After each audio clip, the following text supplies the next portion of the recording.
So let's introduce a concept called conjugate priors. From the earlier example, where x given theta follows the Bernoulli distribution, we can see that using a beta distribution as the prior distribution will result in a posterior distribution that's also beta.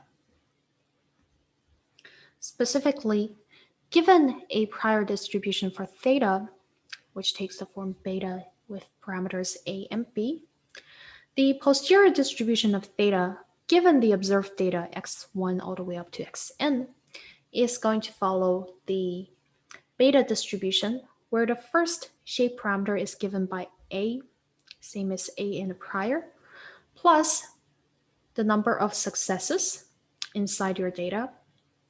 And the second shape parameter is given by b, same as the b inside the priors, plus the number of failures in the observed data.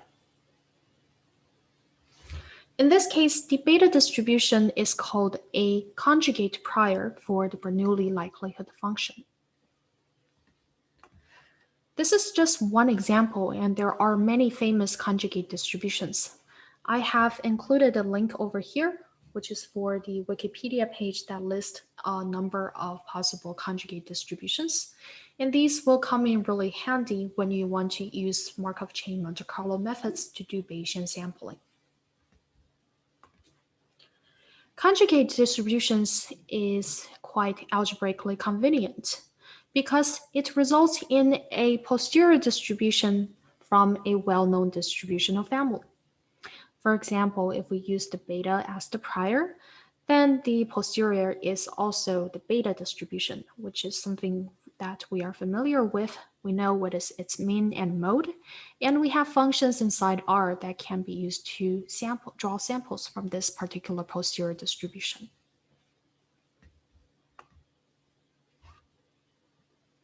So here's another example of conjugacy, and that's the conjugacy between Poisson distribution and the gamma distribution.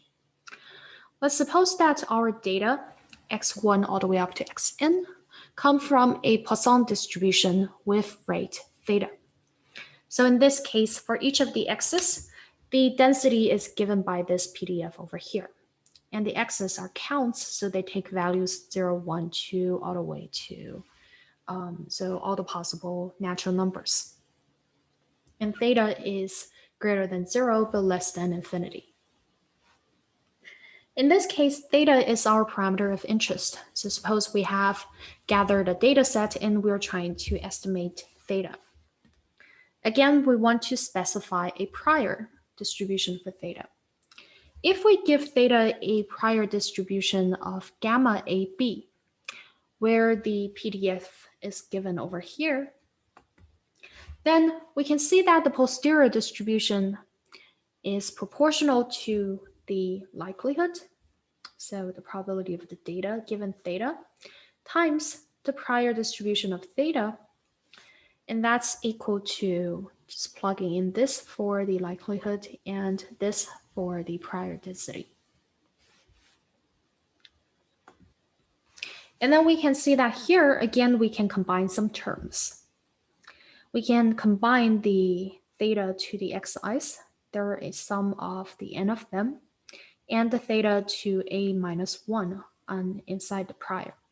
And that gives us theta raised to the sum of the xi's plus a minus 1 as the first term. And then similarly, we can combine the product of the e to the negative thetas. We have a total of n of these multiplied together.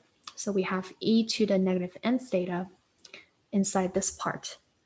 We can combine this term with the e to the negative theta divided by b inside the prior distribution. And that gives us e to the power of negative n theta minus theta divided by b.